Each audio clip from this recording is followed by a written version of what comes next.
ওই যে হযরত লুকমান আলাইহিস সালাতু ওয়াস সালাম তার সন্তানকে উপদেশ দিচ্ছিলেন, আল্লাহ রাব্বুল আলামিনের কাছে তার উপদেশগুলো এত ভালো লাগলো, কিয়ামত পর্যন্ত সমস্ত মানুষের জন্য ওই উপদেশগুলো শিক্ষণীয় বাণী হিসাবে কুরআনুল কারীমের মধ্যে আল্লাহ রাব্বুল আলামিন লিপিবদ্ধ করে দিলেন। কিভাবে বিনয় হতে হয়, বিনয়ের পরিচয় আল্লাহ রাব্বুল আলামিন কুরআনুল কারীমের মধ্যে লোকমানের জবান দিয়ে দুনিয়ার মানুষকে জানায় দিলেন। তাফসীরুল কুরআন বিল কুরআন, একটা কোরআনের সবচাইতে বড় সৌন্দর্য হলো এক আয়াতের ব্যাখ্যা আর এক আয়াতের দ্বারা করা। এই সব কিছুই কুরআনুল কারীমের মধ্যে আল্লাহ তাআলা বান্দার জন্য দিয়ে দিয়েছেন, কারণ এটা হলো সবচাইতে বড় উপদেশ। ফাযাক্কির বিল কুরআনি মান ইয়াখাফু ওয়াঈদ, উপদেশ বাণী হিসাবে কোরআন হচ্ছে সর্বশীর্ষ সবচাইতে উত্তম কিতাব, উপদেশের কিতাব হলো কুরআনুল কারীম। আশ-শাইতানির রাজীম, বিসমিল্লাহির রহমানির রহিম। وعباد الرحمن الذين يمشون على الأرض هونا وإذا خاطبهم الجاهلون قالوا سلاما والذين يبيتون لربهم سجدا وقياما والذين يقولون ربنا اصرف عنا عذاب جهنم إن عذابها كان غراما إنها ساءت مستقرا ومقاما. وقال تعالى ولا تصعر خدك للناس ولا تمش في الأرض مرحا إن الله لا يحب كل مختال فخور واقصد في مشيك واغضض من صوتك إن أنكر الأصوات لصوت الحمير. وقال تعالى ولا تمش في الأرض مرحا إنك لن تخرق الأرض ولن تبلغ الجبال طولا. وقال النبي صلى الله عليه وسلم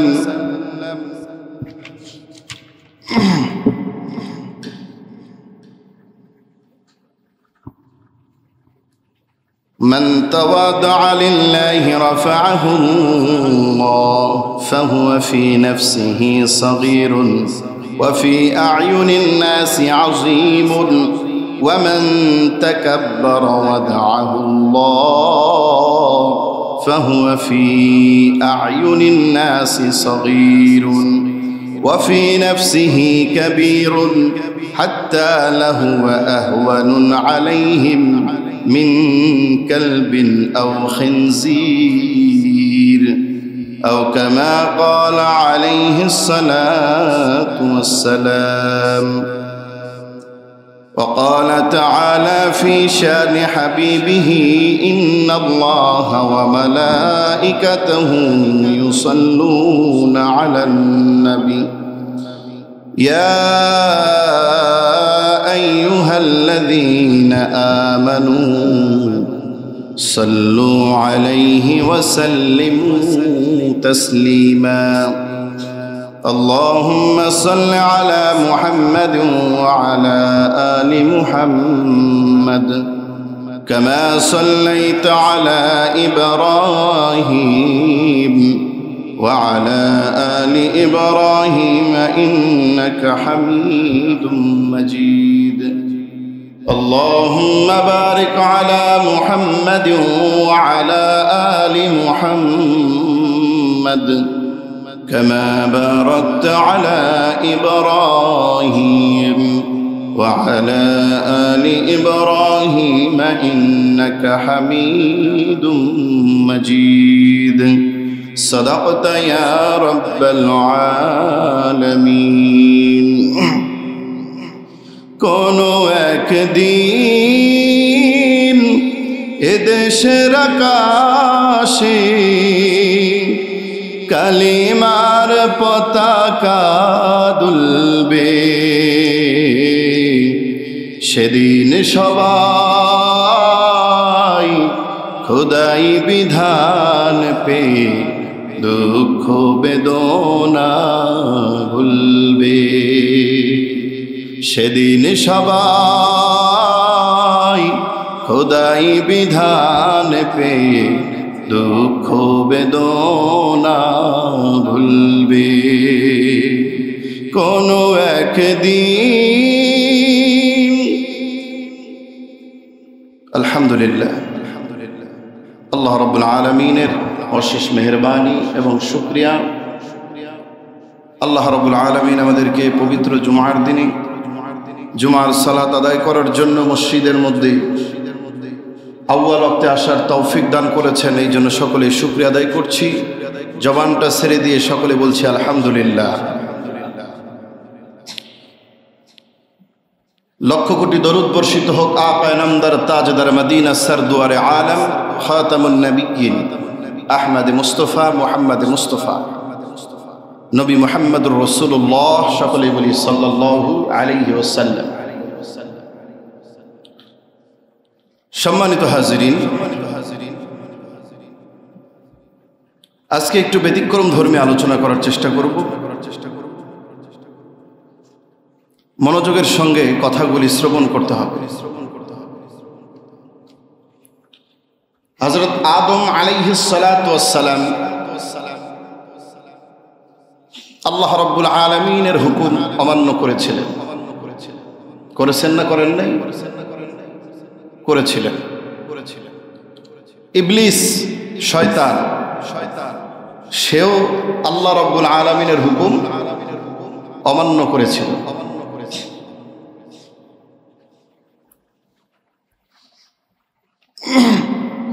আদম আলাইহিস সালাতু ওয়াস সালামকে আল্লাহ রাব্বুল আলামিন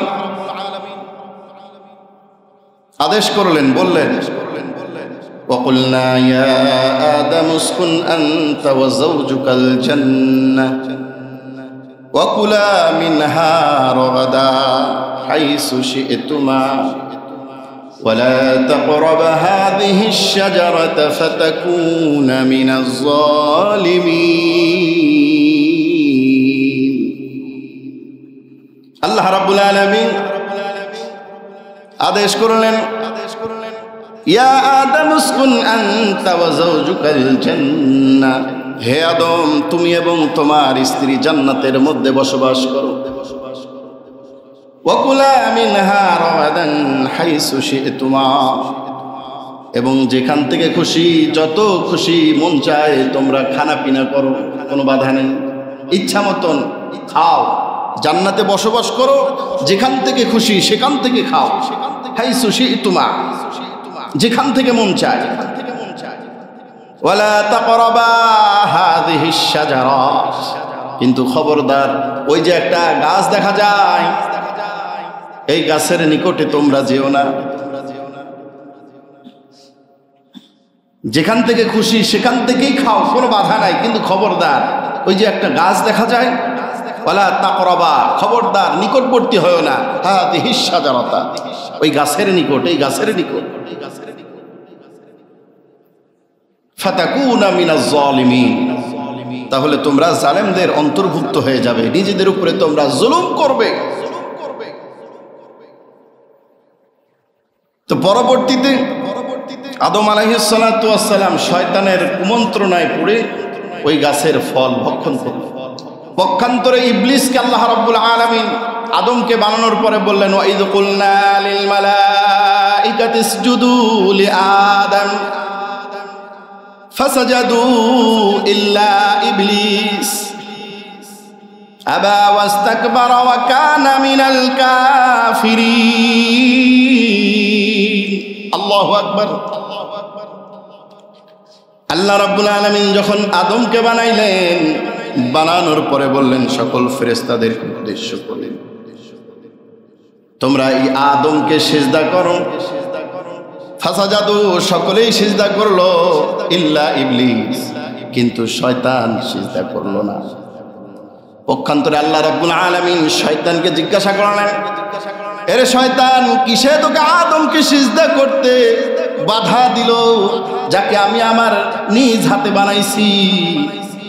তুমি কি নিজেকে অনেক বড় কিছু মনে করতেছো, নাকি তুমি অহংকার করলে?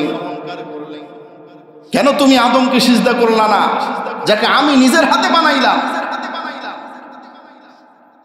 শয়তান বলে, আনা খায়রুম মিনহু, আমি আদমের চাইতেও শ্রেষ্ঠ।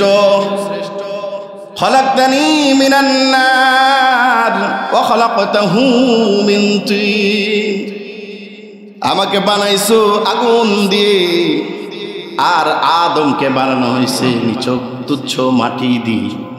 আমি তো তার চাইতে শ্রেষ্ঠ। আগুন তো সবসময় ঊর্ধ্বমুখী হয়, আর মাটি সবসময় নিম্নমুখী। সুতরাং তার চাইতে আমার সম্মান বেশি, আমি কেন তার কাছে সিজদা করব? নাউজুবিল্লাহ।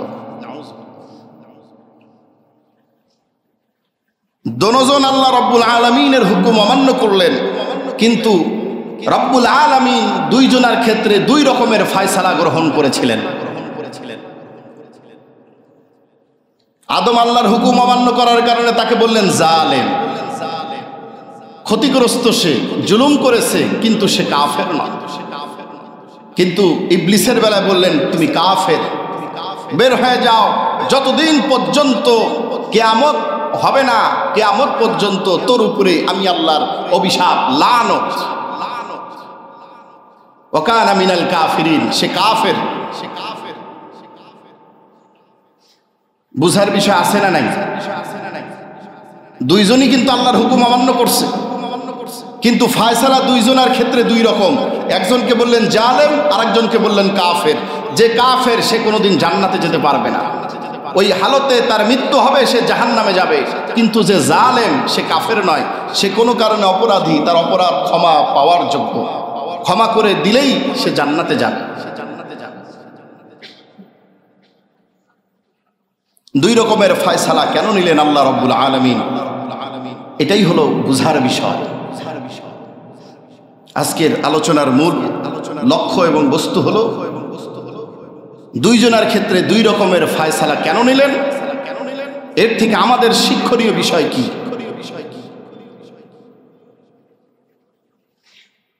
তাহলে এবার আসুন, আদমের ক্ষেত্রে আল্লাহ রাব্বুল আলামিন কেন তাকে জালেম বললেন, কেন তাকে কাফের বললেন না? কারণ যখন আদম আলাইহিস সালাতু ওয়াস সালাম অপরাধ করার পর আল্লাহ রাব্বুল আলামিন যখন তাদেরকে পাকড়াও করলেন, সঙ্গে সঙ্গে আদম আলাইহিস সালাতু ওয়াস সালাম বিনয় হয়ে গেলেন, নিজের অপরাধকে স্বীকার করলেন। রাব্বুল আলামিন, আমার ভুল হয়ে গেছে, আমি মাপ চাই। বিনয় হয়েছে, নমনীয় হয়ে গেছে, ছোট হয়ে গেছে।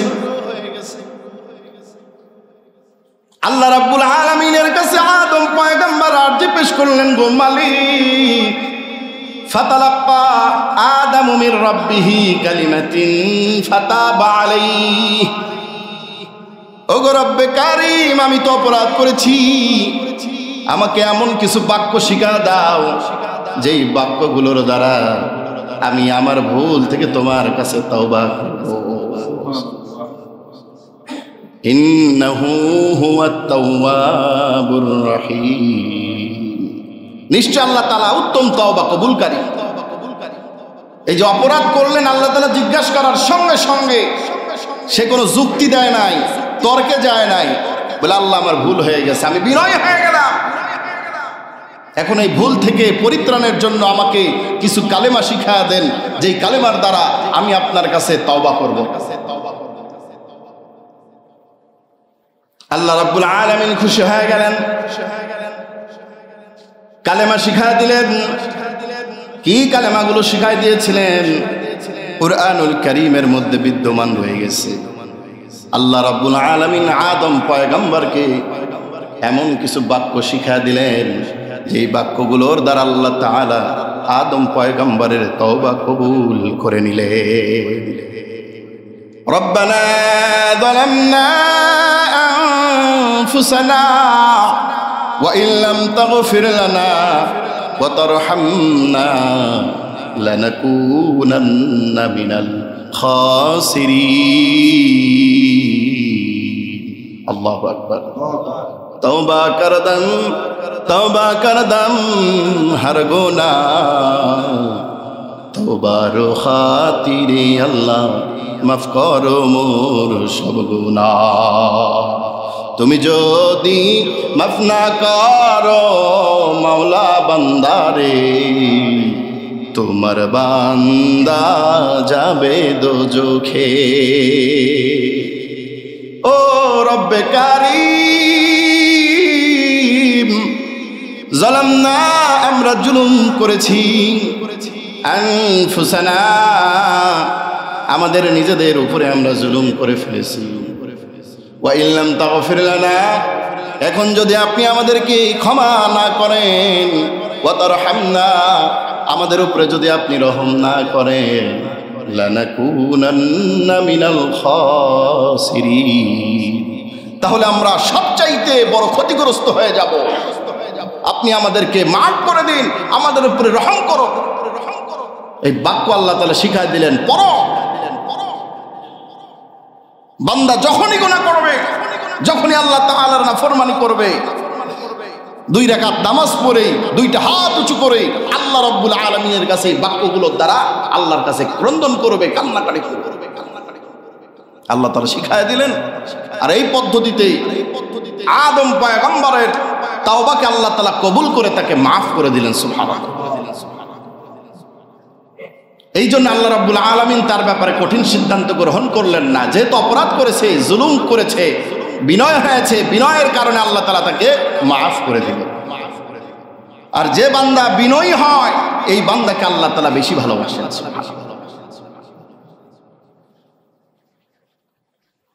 যার মধ্যে বিনয় আছে, অপরাধ বোধ আছে, নমনীয়তা আছে, আল্লাহ রাব্বুল আলামিন এই বান্দাগুলোকে ক্ষমা করে থাকে।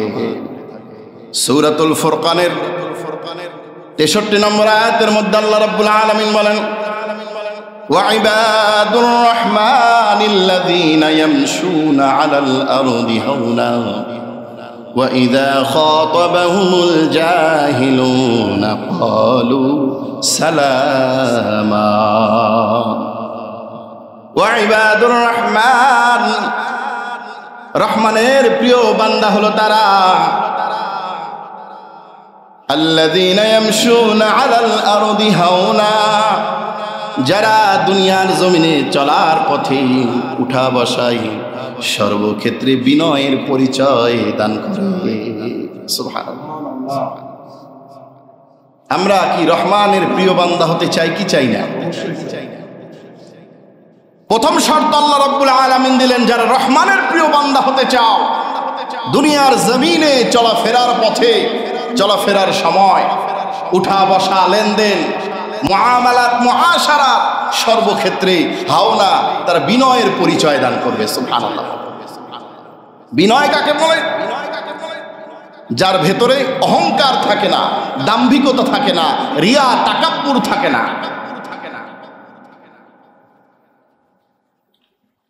ওই যে হযরত লুকমান আলাইহিস সালাতু ওয়াস সালাম তার সন্তানকে উপদেশ দিচ্ছিলেন, আল্লাহ রাব্বুল আলামিনের কাছে তার উপদেশগুলো এত ভালো লাগলো, কিয়ামত পর্যন্ত সমস্ত মানুষের জন্য ওই উপদেশগুলো শিক্ষণীয় বাণী হিসাবে কুরআনুল কারীমের মধ্যে আল্লাহ রাব্বুল আলামিন লিপিবদ্ধ করে দিলেন। কিভাবে বিনয় হতে হয়, বিনয়ের পরিচয় আল্লাহ রাব্বুল আলামিন কুরআনুল কারীমের মধ্যে লোকমানের জবান দিয়ে দুনিয়ার মানুষকে জানায় দিলেন। তাফসীরুল কুরআন বিল কুরআন, একটা কোরআনের সবচাইতে বড় সৌন্দর্য হলো এক আয়াতের ব্যাখ্যা আর এক আয়াতের দ্বারা করা। এই সব কিছুই কুরআনুল কারীমের মধ্যে আল্লাহ তাআলা বান্দার জন্য দিয়ে দিয়েছেন। কারণ এটা হলো সবচেয়ে বড় উপদেশ। ফাযাক্কির বিল কুরআনি মান ইয়াখাফু ওয়াঈদ। উপদেশ বাণী হিসাবে কোরআন হচ্ছে সর্বশীর্ষ সবচাইতে উত্তম কিতাব। উপদেশের কিতাব হলো কুরআনুল কারীম। দেখুন বিনয়ের পরিচয় আল্লাহ তাআলা তো বললেন যে চলার পথে বিনয়ের পরিচয় দেয়। এই বিনয়টা কাকে বলে? এর ব্যাখ্যা লোকমানের জবান দিয়ে আল্লাহ রাব্বুল আলামিন জানায়া দিলেন। হযরত লোকমান তার সন্তানকে বিনয়ের পরিচয় শিক্ষা দিচ্ছেন। ওয়ালা তুসাইর খাদ্দাকা লিন্নাস ওয়ালা তামশি ফিল আরদি মারহা। এ সন্তান, ওয়ালা তুসাইর খাদ্দাকা লিন্নাস, মানুষের দিক থেকে গর্ব ভরে অহংকার বশত নিজের চেহারাকে মুখকে ফিরাই নিও না। ওয়ালা তামশি ফিল আরদি মারহা, এবং জমিনের মধ্যে দম্ভ ভরে চলো না। মারহা, দাম্ভিকতা নিয়ে জমিনে চলাচল করো না, অহংকার নিয়ে চলাচল করো। ইন্নাল্লাহা লা ইউহিব্বু কুল্লা মুখতালিন ফাখুর। নিশ্চয় আল্লাহ তাআলা কোনো অহংকার দাম্ভিককে পছন্দ করেন না। মানুষের দিক থেকে অহংকার বশতই চেহারাটাকে ফিরায় নেবে না, অর্থাৎ মানুষকে তুচ্ছ তাচ্ছিল্য করবে না। সমাজের মধ্যে অনেক মানুষ দেখা যায় যদি একটু বড় পাওয়ারফুল হয়ে যায়, টাকাওয়ালা হয়ে যায়, কয়টা পয়সার মালিক হয়ে যায়, বা একটু চেহারাটা যদি সুন্দর হয়, একটু যদি শরীর স্বাস্থ্য ভালো হয়, তার চাইতে নিম্ন মানুষকে সে মানুষই মনে করে না। আছে না নাই? সমাজের মধ্যে অনেক সুন্দরী মানুষ দেখবেন, কালো মানুষকে দেখতে পারে না, কালো মানুষের হাতে থেকে কিছু নিবে না, তার সামনে খাবেও না, ঘৃণা করে, তুচ্ছ তাচ্ছিল্য করে। আছে না নাই? দুনিয়ার মধ্যে মানুষটা কালো হোক আর সুন্দর হোক, এই সৌন্দর্য দান করনেওয়ালা মালিকের নাম কি? আল্লাহ রাব্বুল আলামিন। দুনিয়ার মধ্যে মানুষটা কালো হোক এবং সুন্দর ফর্সা হোক, দুজনেই আল্লাহ রাব্বুল আলামিনের কাছে শ্রেষ্ঠ, দুজনেই আল্লাহ রাব্বুল আলামিনের দৃষ্টিতে সুন্দর। দুনিয়ার মধ্যে ওই মানুষটা সব চাইতে সুন্দর। আল্লাহ যে বললেন লাকাদ খালাকনাল ইনসানা ফি আহসানি তাকওয়িম, আমি মানুষকে সব চাইতে উত্তম অবয়বে সৃষ্টি করেছি, সব চাইতে সুন্দর কাঠামো দিয়ে, সুন্দর আকৃতি দিয়ে সৃষ্টি করেছি। এই সৌন্দর্য, এই শ্রেষ্ঠত্ব মানুষের কি চেহারার সৌন্দর্যের কারণে, শক্তির দিক থেকে? না না না। এই আয়াতের সার্থকতা একটা মানুষের জীবনে তখনই পরিস্ফুটিত হয়, একটা মানুষ আল্লাহ রাব্বুল আলামিনের আয়াতের সার্থকতা একটা মানুষের মধ্যে তখনই পাওয়া যায় যখন কোনো মানুষের অন্তর সুন্দর হয়ে যায়, মানুষের জবানটা সুন্দর হয়ে যায়, অন্তরটা সুন্দর হয়ে যায়। ওই মানুষটা আল্লাহ রাব্বুল আলামিনের কাছে সব চাইতে সুন্দর। মুসলমান ভাইরা আমার, কি দিয়া বোঝাই? এই যে সূরাতুল লুকমানে আল্লাহ তাআলার কাছে তার এই উপদেশগুলো কেন এত ভালো লাগলো?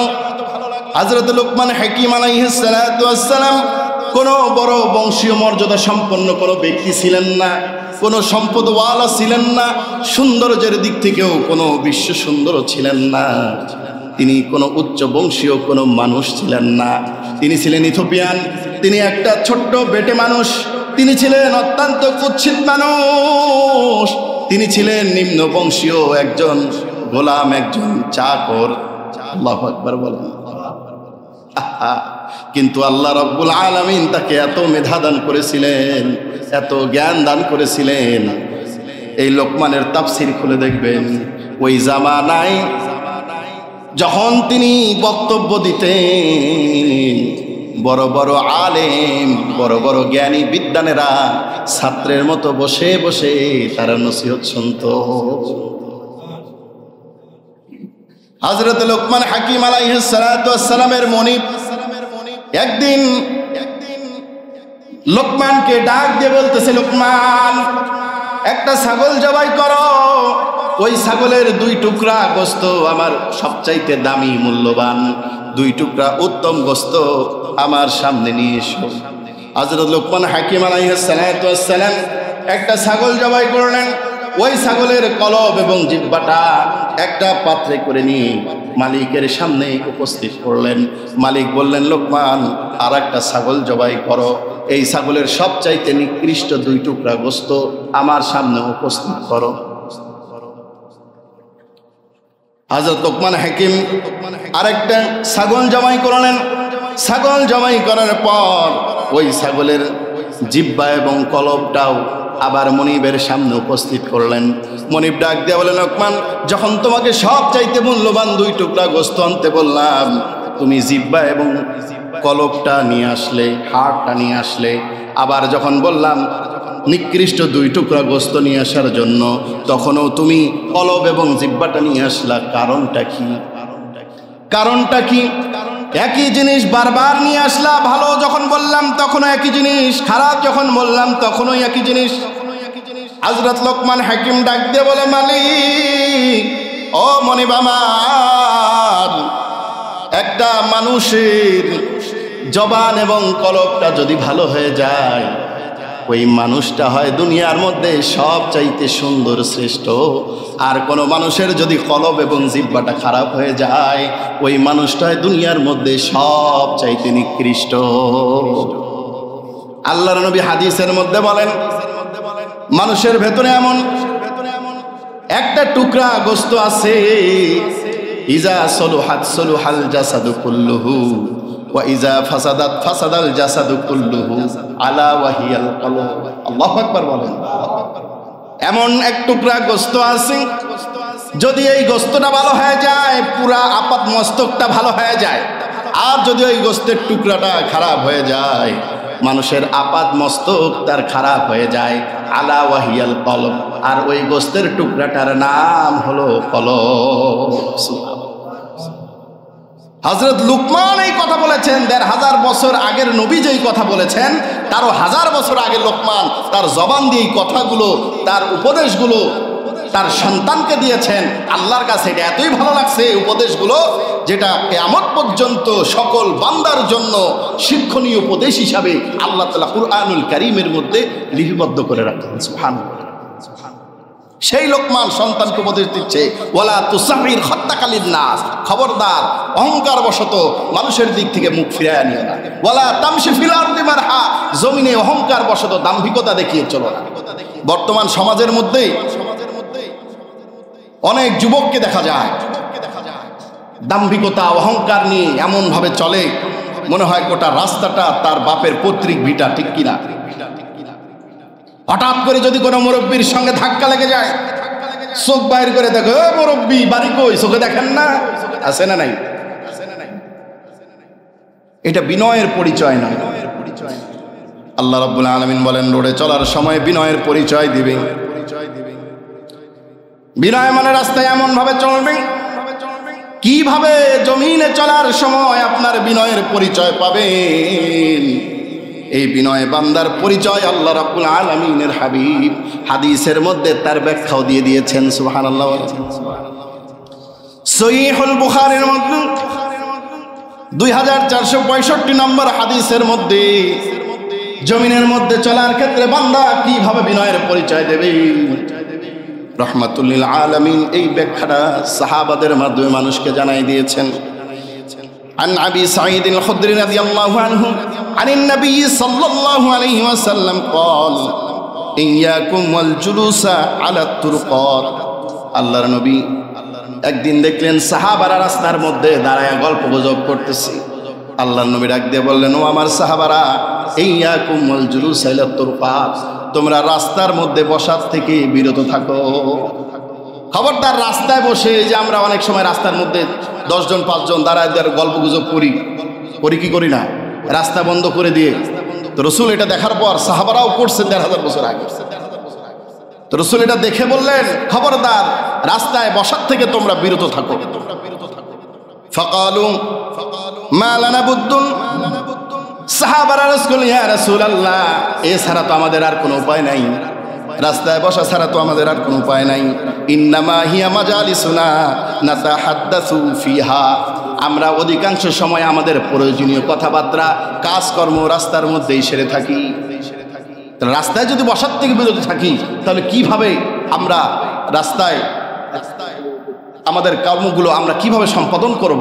রাসূল সাল্লাল্লাহু আলাইহি ওয়াসাল্লাম বললেন, ফাইদা আবাইতুম ইল্লাল মাজালিসা, যদি এছাড়া তোমাদের আর কোনো উপায় না থাকে, ফাআতুত তরিক হাক্কাহা হাক্কাহা, তাহলে তোমরা রাস্তার হক আদায় করবে, তারপরে তোমরা রাস্তার মধ্যে বসবে, রাস্তার মধ্যে প্রয়োজনীয় কথাবার্তা সারবে, চলাফেরা করবে। রাস্তার হক কি? রাসূলুল্লাহ সাল্লাল্লাহু আলাইহি ওয়াসাল্লাম 5টা হকের কথা বলেছেন। 5টা হক যদি রাস্তার মধ্যে কেউ আদায় করে, ওই বান্দার মধ্যে বিনয়ের পরিচয় পাওয়া যাবে, আর ওই বিনয়ী বান্দাটা রহমানের প্রিয় বান্দা হয়ে যাবে। সুবহানাল্লাহ। 1 নম্বরে রাসূল সাল্লাল্লাহু আলাইহি ওয়াসাল্লাম বললেন, গদ্দুল বাসার, রাস্তা দিয়ে যখন তোমরা চলবে, বিনয়ী বান্দার 1 নম্বর গুণ, রাস্তা দিয়ে যখন চলবে ওই বান্দার চক্ষুটা থাকবে অবনত জমিনের দিকে, এদিক সেদিক তাকাবে না, আসমানের দিকে চক্ষু থাকবে না, বরং তার চক্ষুটা থাকবে অবনত।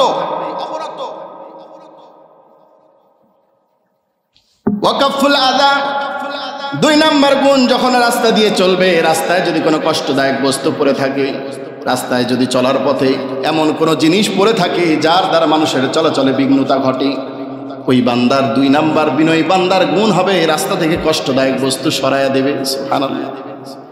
আর কেউ যদি রাস্তার মধ্য থেকে কষ্টদায়ক বস্তু সরাইয়া দেয়, 10 বছরের ইতিকাফ করার চাইতে উত্তম সব তার আমল নামায় লিখে দেওয়া হবে। আল ঈমানু বিদ'উন ওয়া সাব'উনা শু'বাতান, ঈমানের 77টা শাখা রয়েছে। সবচাইতে উত্তম যেই শাখাটার নাম হলো লা ইলাহা ইল্লাল্লাহ ওয়া আন্না মুহাম্মাদুর রাসূলুল্লাহ ওয়া ইমাতাতুল আযা ইলাত তরিক। আর সবচাইতে নিম্নতম শাখার নাম হলো রাস্তা থেকে কষ্টদায়ক বস্তু সরিয়ে দেওয়া। সুবহানাল্লাহ। এটা হলো ঈমানের 77টা শাখার সবচাইতে নিচু যেটা, সেই শাখাটার নাম হলো রাস্তা থেকে কষ্টদায়ক বস্তু সরাইয়া দেওয়া। এটা ঈমানের একটা শাখা, আর এই কাজটা যে করবে সে হলো বিনয়ী বান্দা। আজকে বর্তমান দেখা যায় রাস্তাগুলো, ফুটপাথগুলো আমরা এমনভাবে হকার দ্বারা দখলকৃত, রাস্তা দিয়ে মানুষ চলাচল করতে পারে না। রাস্তার মোড়গুলোতে অটোরিকশাগুলো যেইভাবে রাস্তা দখল করে, গাড়ি চলাচল করতে পারে না, ঠিক কিনা? রাস্তা দখল করে বিল্ডিং তোলা, দোকানপাট তোলা, মানুষের চলাচলের পথে কষ্ট প্রদান করা, এটা কোনোদিন বিনয়ী বান্দার পরিচয় হতে পারে না। আল্লাহ রাসূল বললেন, মানুষের চলাচলের কষ্ট হবে এমন জিনিসগুলো সরাই ফেলতে হবে। অধিকাংশ মোড়গুলোতে অ্যাক্সিডেন্ট ঘটে, অটো রিক্সা মানুষের ট্রাফিক জ্যামের কারণে, নির্দিষ্ট কোনো নিয়মতান্ত্রিকতা, পার্কিং ব্যবস্থা না থাকার কারণে, ঠিক কিনা? এই জন্য খেয়াল রাখতে হবে, এটা আমাদের দায়িত্ব যে রাস্তায় যেন কোনো প্রকারের গাড়ি চলাচল, মানুষের চলাচলের পথে কোনো প্রকারের বাধা বিঘ্নতার তৈরি আমাদের দ্বারা না। তাহলে ওয়াকাফুল আদা। 3 নম্বর রাসূল বলেন ওয়ারাদ্দুস সালাম, রাস্তায় যখন চলাচল করবে এক মুসলমান আরেক মুসলমানকে দেখা হলে সালাম দিবে, সালাম দিলে সালামের জবাব দিবে। অনেক ক্ষেত্রে দেখা যায় আমরা সালাম দেই কিন্তু অন্য কেউ সালামের জবাব দেয় না, আছে না নেই? আবার কেউ সালামও দেয় না, মনে করে আমি কেন দেব, আমাকে আগে দিই।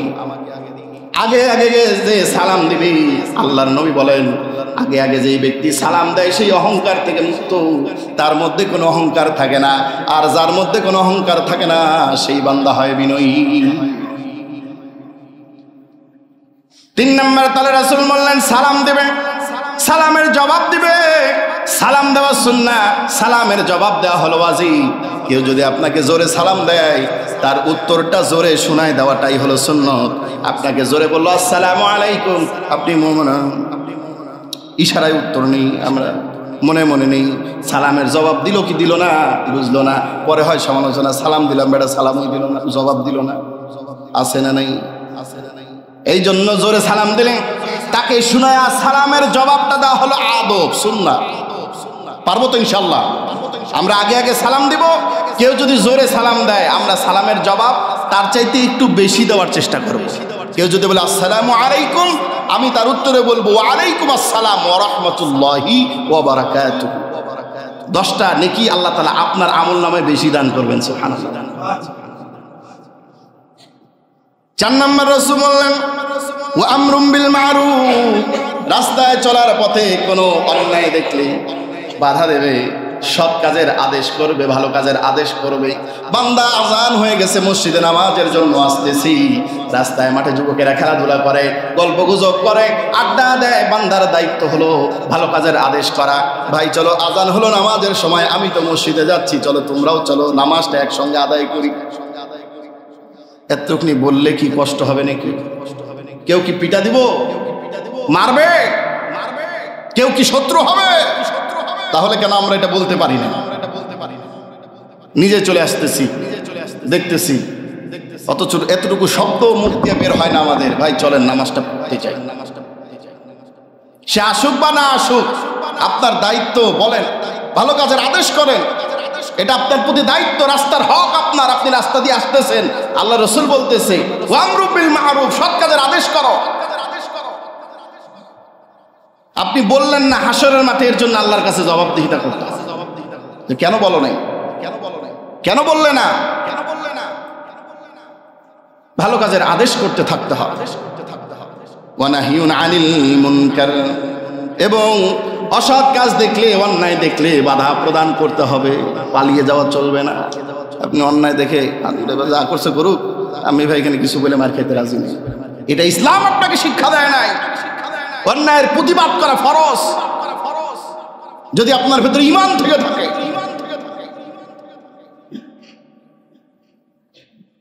মান রাআ মুনকারাম মিনহু ফালিয়ুগাইয়ির বিয়াদিহি, সামনে কোনো অন্যায় দেখলে রাসূল বলেন হাত দ্বারা এটাকে প্রতিহত কর। ফাইন লাম ইস্তাতি' ফাবিলিসানিহি, হাত দ্বারা যদি বন্ধ করতে না পারো, ক্ষমতা নাই, জবান দিয়ে বলো, অন্তত বলো। বলা যাবে না এই বাবা এটা করো না, এটা অন্যায়, এতটুকু বলেন তাকে, তার কানেটা পৌঁছায় দেন, সে জানুক যে আমি অন্যায় করতেছি।